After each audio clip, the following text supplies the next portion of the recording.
जय हिंद प्यारे बच्चों, सुप्रभात सभी को। प्यारे बच्चों, कुछ बच्चों ने पूछा हुआ था कि सर तोरण वक्र क्या होता है, इसको भी स्पष्ट कर दें, क्योंकि बहुत सारे परीक्षाओं में पूछा जाता है।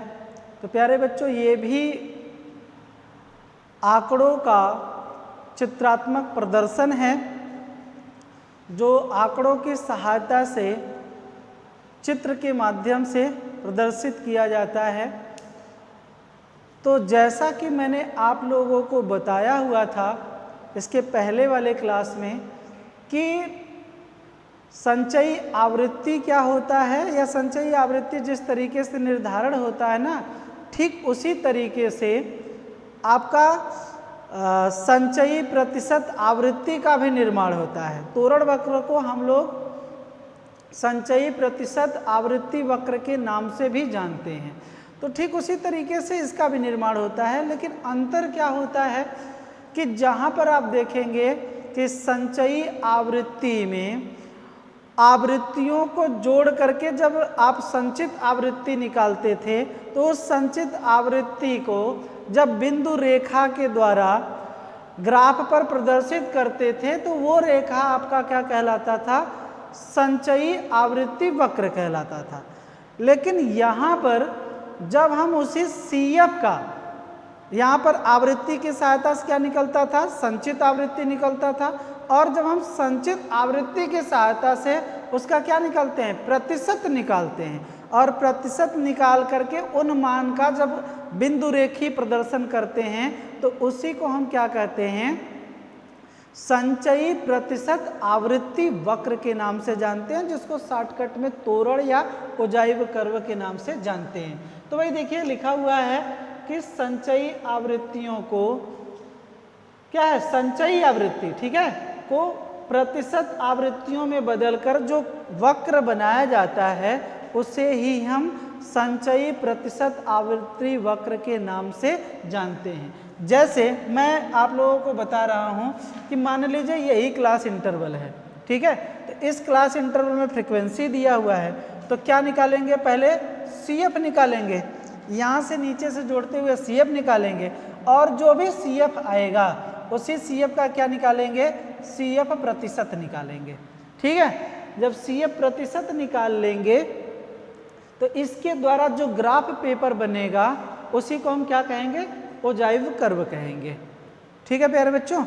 तो इसको समझने के लिए सबसे पहले एक चीज आप समझिएगा कि इसको निकालने के लिए पहले आपको क्या निकालना पड़ेगा प्यारे बच्चों, प्रतिशत निकालना पड़ेगा। उस CF का प्रतिशत का जो आंकड़ा आएगा उसी का ना ग्राफ बनेगा।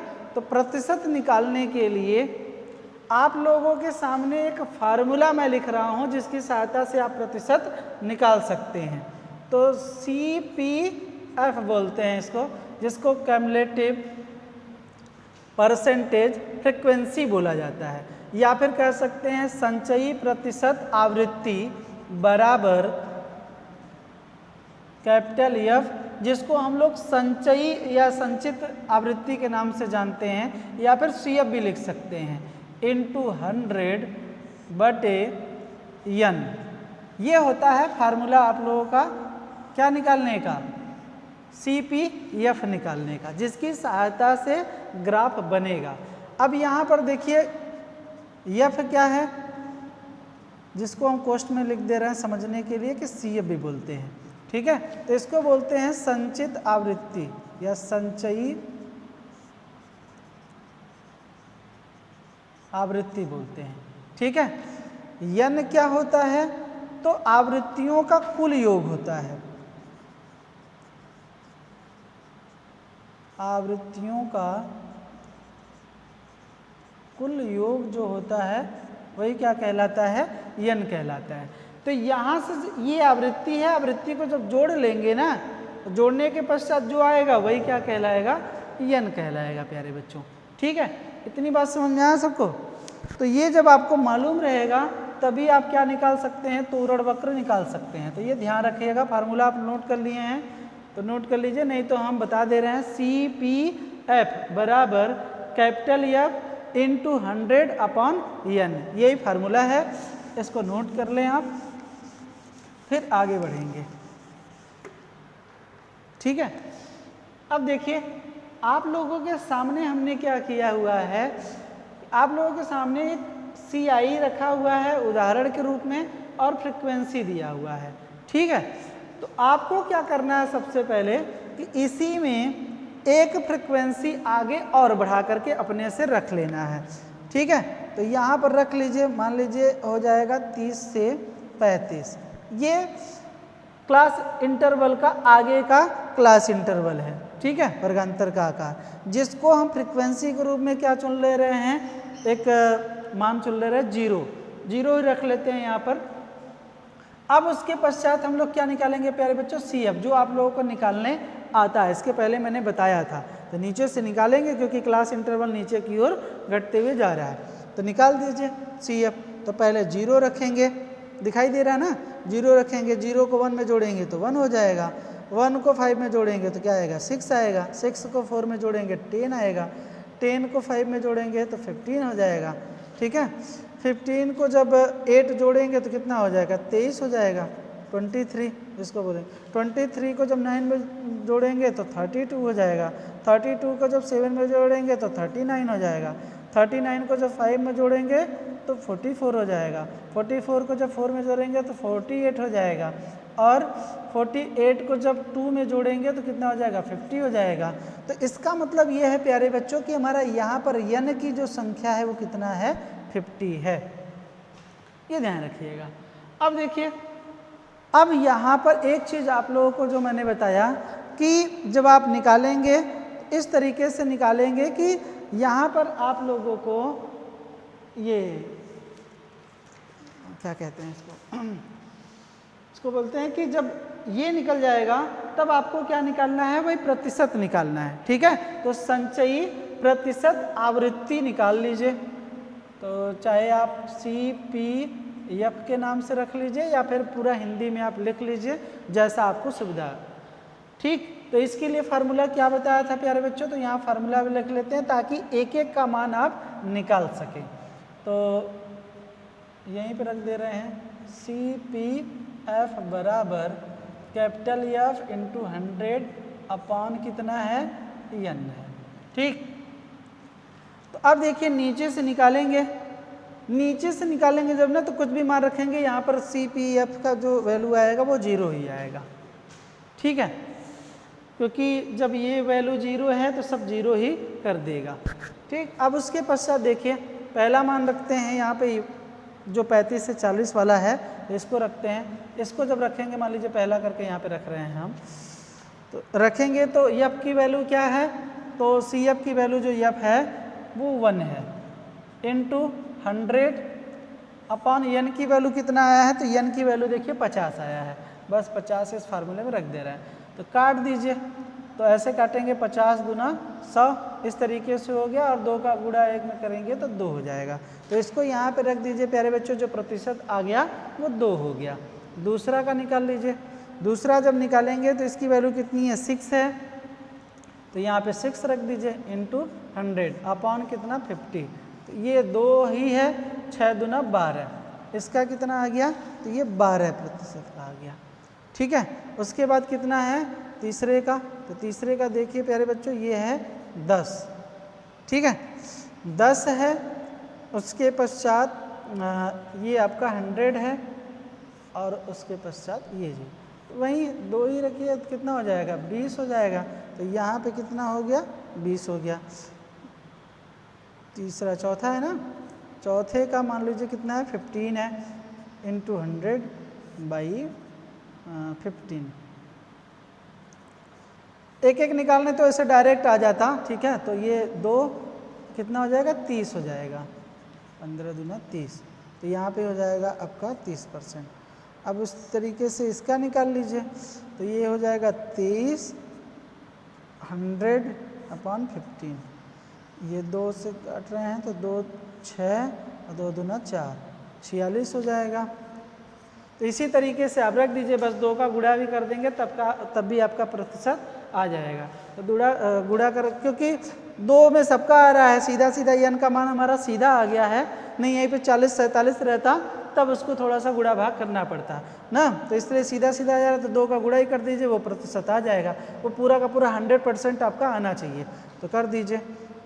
2 का गुणा करेंगे तो 4 हो जाएगा, 2 तिहाई 6 64% हो गया, 2 9 18, 2 तिहाई 6 1 7 हो गया, 2 चौका 8 और 2 चौका 8, 2 8 16, ठीक है, 2 चौका 8, 8 1 9, 96% और 50 दूना 100। ये 100% आपका पूरा का पूरा वैल्यू प्यारे बच्चों आ गया।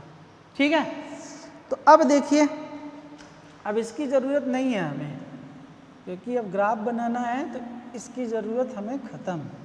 अब आप किस आधार पे बनाएंगे? तो अब आप जब बनाएंगे तो इसी डाटा के आधार पे ओजाइव कर्व का निर्माण करेंगे। तो खींच दीजिए, मैं थोड़ा सा सामने आ जा रहा हूँ क्योंकि सीधा सीधा खिंचा सके ये, नहीं तो सीधी लाइन नहीं खींची जा पाती है थोड़ा सा। तो यहाँ पर देखिए, यहाँ तक तो दिख ही रहा होगा, ये y अक्ष हो गया, ये 0 हो गया और ये x अक्ष हो गया। ठीक है प्यारे बच्चों, तो यहाँ पे क्या दिखाएंगे? जो पहले दिखाते आए हैं, क्या दिखाते थे हम लोग? CI का आकार हो गया। यहाँ पे क्या दिखाएंगे? तो CPF दिखाएंगे। ठीक है, मतलब कैमुलेटिव परसेंटेज फ्रिक्वेंसी, ठीक, जो निर्धारण हो करना है हमको। तो वही पैमाना जैसे पहले पैमाना मारते थे, वही मान लीजिए कि 1 वर्ग बराबर 1 सेमी के, इस पे भी क्या मानना है? 1 वर्ग बराबर जितना भी है उसके आधार पे आप मान लीजिए। ठीक, तो उतने ही सेमी के मान लीजिए। तो हमने जब माना तो यहाँ पर आपको पूरा का पूरा लिखना पड़ेगा। तो अब देखिए, अब थोड़ी सी समस्या ये है कि अब आपको 35 से लेना है या 30 से लेना है, तो इसके पहले भी आपको लिखना पड़ेगा। ठीक है, 5-5 के अंतर पे, ये 5 के अंतर पे मान लीजिए क्या होगा? 0 से 5 होगा, 5 से 10 होगा, 10 से 15 होगा, 15 से 20 होगा, 20 से 25 होगा, 25 से 30 होगा। अब यहाँ पे देखिए 30 को, ठीक है, इसके पहले संख्या नहीं थी लेकिन आपको लिखना पड़ेगा ये, क्योंकि डायरेक्ट 0 से 30 नहीं आ जाएगा। अब देखिए 30 से क्या करना है? अब थोड़ा सा इसको अच्छे से ले लीजिए। 30 से 35, 35 से 40, 40 से 45, 45 से 50, 50 से 55, कहाँ तक है? 85 तक, 55, 60, 65, 70, 75, 80 और यहाँ तक मान लीजिए 85। दिख रहा है ना? एक बार देख लेते हैं। संख्या आपको शायद अच्छे तरीके से नहीं दिख पा रहा है, अब दिखा। ठीक है, तो इस तरीके से हमने मान रख दिया। ठीक, अब उसी तरीके से ये ध्यान रखिएगा कि हमको क्या करना है? 100 तक बनाना है और यहाँ पे तो बहुत सारी संख्याएं लगी है x अक्ष पे। तो इसी तरीके से यहाँ पे क्या करिएगा? एक आवृत्ति बराबर 1 सेमी के मान लिए हैं, तो हमने 1 सेमी बराबर कितने के मान लिया? 10 CPF के मान लिया। तो 10-10 का डिवाइड कर लीजिए। यहाँ पे 10 हो गया, 20 हो गया, 30 हो गया, 40 हो गया, 50 हो गया, 60 हो गया, 70 हो गया, 80 हो गया, 90 हो गया और ये 100 हो गया। ठीक है, 100 तक हमको बनाना है। थोड़ा सा और ऊपर लिख दीजिए। ठीक है, इतना, ये 100 हो गया। ठीक है, अब देखिए 30 से 35 कितना है? 0 है, तो इसके बीच में ही रखना है। ठीक, क्योंकि अगर एक चीज़ ध्यान रखिएगा, अगर मान लीजिए x अक्ष पे आप ऐसे दिखा रहे हो कि अगर मान लीजिए 0 है, 5 से 10 दिखा रहे हैं या 10 से 15 दिखा रहे हैं, इस तरीके से अगर आप लिख रहे हैं 15 से 20, तो प्यारे बच्चों ये ध्यान रखिएगा, तब जब ग्राफ बनेगा ना तो उस पर अगर कह रहा है कुछ भी पॉइंट है, मान लीजिए यहाँ पे 0 है, ठीक, अगर यहाँ पे कुछ है भी है, 5 है, 7 है, तो ये इसी बिंदु के ठीक सामने रहेगा। ठीक है, अगर मान लीजिए इस तरीके से मैं लिखा हूँ 5, 10, ये तब बीच में रहता है, लेकिन क्लास इंटरवल अगर इस तरीके से लिखा हूँ तो इसके ठीक ऊपर या उसी संख्या के ये जो बिंदी लिखे हैं ना, ये बिंदी ये लगाया जाता है, ठीक उसी के ऊपर रहता है। लेकिन अगर हम जब सिर्फ संख्या लिखे हैं, जैसे उसका लोअर लिमिट जो है उस तरीके से लिखे हुए हैं, तो उसके बीच का मान लिखा जाता है। इतनी बात आप समझिएगा ध्यानपूर्वक, ठीक है। तो यहाँ पर जो भी रहेगा उसके बीच में हम बिंदु लगाएंगे, और यहाँ पे जब रहता है इस तरीके से लिखा जाता है तो उसे ठीक ऊपर लगाया जाता है। ये अंतर होता है, ऐसा नहीं कि एक ही तरह के आप डायग्राम बना दें, ये अंतर आप समझ लीजिए। अब इसके पश्चात प्यारे बच्चों देखो 30 से 35 कह रहा है 0, तो 30 से 35 के बीच में क्या है, ये 0 है, बड़ा सा 0 लगा दिया हमने। उसके बाद 35 से 40 कितना कह रहा है, 2 कह रहा है, तो 35 से 40 के बीच में यहाँ पे कहीं, क्योंकि 10 यहीं पे है तो 2 यहीं पे होगा, ठीक। 40 से 45 कह रहा है 12 है, तो 40 से 45 के बीच में कितना है, 12 है, तो 10 से थोड़ा सा ऊपर हमने लगा दिया, ठीक है। फिर उसके बाद 45 से 50 के बीच में कह रहा है 20 है, तो 45 से 50 के बीच में देखिए 20 कहाँ आएगा, ये यहाँ पर आ जाएगा, मध्य में है ना, ये मध्य में यहाँ पर आ जाएगा, ठीक। अब 50 से 55 जो कह रहा है 30 है, 50 से 55 के बीच में देखिए 30 आपका यहाँ पे आ जाएगा, ठीक है। 55 से 60 कितना है, 46 है, 55 से 60 46, जो कि 50 से थोड़ा सा नीचे रहेगा, और थोड़ा सा मैं यहाँ 46, तो ये यहाँ पर जाएगा, थोड़ा सामने लगाएंगे तो ज़्यादा अच्छे तरीके से समझ में आ जाएगा। फिर उसके बाद 60 से 65 कितना है, तो जो है वो 64 है, ठीक है। तो देखिए 55 से 60 के बीच में 64 है, और 50 से 55 के बीच में कितना था, 50 से 55 के बीच में 46 था। एक बार फिर से कर लेते हैं, देख लेते हैं। जैसे देखिए ये आपका 0 है, ये 0 हो गया 30 से 35, 35 से 40 के बीच में कितना था, 2 था। फिर उसके बाद 35 से 40 के बीच में 2, 40 से 45 के बीच में 12, ठीक है, ये 12 हो गया। और 40 से 45 के बीच में कितना है, 20 है, ये भी सही है, 20 हो गया। और ये 40 से 45 के बीच में, ठीक, 12 हो गया। 45 से 50 के बीच में ये 20 हो गया। 50 से 55 के बीच में 30 हो गया, 50 से 55 के बीच में ये 30 हो गया। और 55 से 60 के बीच में कह रहा है 46 हो गया, तो 55 से 60 के बीच में यहाँ पे नहीं लगा है अभी, ये 46 हो गया। यहीं पे है क्या, यहाँ पे लगना चाहिए इसको, ये यहाँ पर, ये मिस्टेक हो रहा था, ठीक है।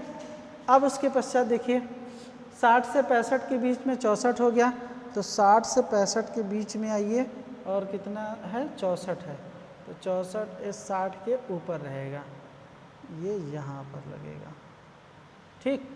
अब उसके बाद है 65 से 70 के बीच में 78, तो 65 से 70, ये देखिए ये 65 है और 70, इसके बीच में कितना रहेगा, 78 रहेगा, तो 80 से थोड़ा सा नीचे ये रहेगा।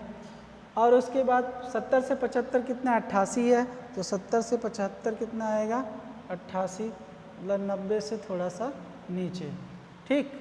और उसके बाद है 96, तो इसके बीच में 75 से 80 के बीच में 96 है, तो 100 से थोड़ा सा नीचे। उसके बाद कितना है, 100 है, तो यहाँ पर जो होगा वो 100 होगा, ठीक है। अब देखिए इसको भी क्या करना है, फ्री हैंड आपको रेखा को बिंदुओं से मिलाना है, जो रेखा बनेगी उसी को क्या कहेंगे, तोरण वक्र कहेंगे। फ्री हैंड इसको भी मिला देते हैं, इस तरीके से रेखा बनेगी, और इसी को क्या, इस रेखा को क्या कहेंगे प्यारे बच्चों, उज्जायिव कर्व बोलेंगे, ठीक है, उज्जायिव कर्व के नाम से जानते हैं। ये आर साइड ये हो गया तोरण वक्र। तो यही है तोरण वक्र प्यारे बच्चों। बस इसमें करना क्या है आप लोगों को, थोड़ा सा, क्योंकि मेरा चार्ट या ग्राफ नहीं है, ग्राफ पेपर रहता तो उस पर आसानी से लगता, थोड़ा सा लगाने में बिंदी इधर उधर हो जा रहा है जिसकी वजह से समस्याएं हो रही हैं। और नहीं तो आप लोग जब लगाएंगे ना तो उस ग्राफ पेपर पे आसानी से लग जाता है बिंदी, बिल्कुल आसानी से। तो बस थोड़ी सी कठिनाई आपको हो सकता है कि ये CPF निकालने में हो, नहीं तो बहुत आसान है। जैसे इसके पहले संचयी आवृत्ति की सहायता से आप लोग निर्माण किए थे ना, ठीक उसी तरीके से CPF के सहायता से तोरण वक्र का निर्माण होगा। ठीक, अच्छा एक चीज़ मैं कर दे रहा हूँ, इसको पहले नोट कर लीजिए, फिर उसके बाद मैं आप लोगों को इसी में बस डाटा चेंज कर दे रहा हूँ जिसकी सहायता से आप लोगों को तोरण वक्र का निर्माण करना है। ठीक है, तो पहले इसको नोट कर लें, सभी लोग नोट कर लीजिए फटाफट। अच्छा ये इतना अच्छे तरीके से नहीं दिख रहा है, तो ये जो है ग्राफ यहाँ पे बना है, इसको देख लीजिए आप लोग, अब दिख गया होगा, इसको नोट कर लीजिए सभी लोग।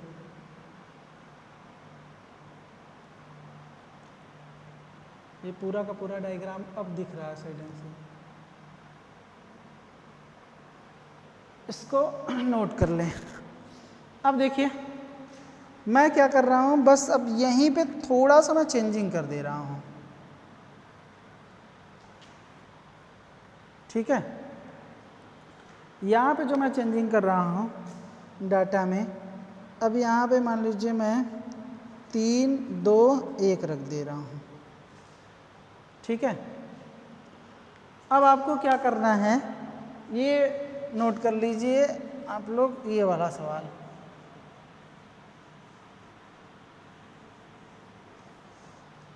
हमने क्या किया, अब सवाल में थोड़ी सी चेंजिंग कर दिया है इसको हटा दे रहे हैं, ये आप अपने से बढ़ा करके लिखिएगा। तो क्लास इंटरवल वही रहा है, फ्रिक्वेंसी में बस चेंजिंग कर दिए हैं। अब इसकी सहायता से आप लोगों को क्या करना है प्यारे बच्चों, तोरण वक्र का निर्माण करना है, और देखते हैं कि कितने लोग तोरण वक्र का निर्माण कर लेते हैं। ठीक है, तब समझ में आएगा कि जो मैंने बताया है तो क्या उस आधार पे आप लोग निर्माण कर पा रहे हैं कि नहीं निर्माण कर पा रहे हैं। ठीक है, तो इसके लिए एक फार्मूला जो है वो लिख लीजिएगा, क्योंकि भूल गए होंगे। तो CPF बराबर कैपिटल F, या कह सकते हैं इसको CF लिख सकते हैं, 100/N। ये इस फार्मूले से ये प्रतिशत निकल जाएगा जिसकी सहायता से आप लोग तोरण वक्र का निर्माण करेंगे या परसेंटेज निकालेंगे CPF। ठीक है, तो प्यारे बच्चों लगा करके आप लोग दिखाइएगा और बताइएगा कि आसानी से बना है कि थोड़ी कठिनाई उत्पन्न हो रही थी आप लोगों को। ठीक है, ये तो संचयी आवृत्ति वक्र सही ढंग से दिख ही नहीं रहा था, अभी देख लीजिए अच्छे से, ये पूरा का पूरा जो है चित्र बना हुआ है, अच्छे से देख लीजिए। फिर उसके बाद आप लोग इसी तरह से ओजाइव कर्व का निर्माण कीजिएगा। तो जय हिंद प्यारे बच्चों, आज के लिए इतना ही है। आई होप आप लोगों को समझ में आया होगा संचयी प्रतिशत आवृत्ति वक्र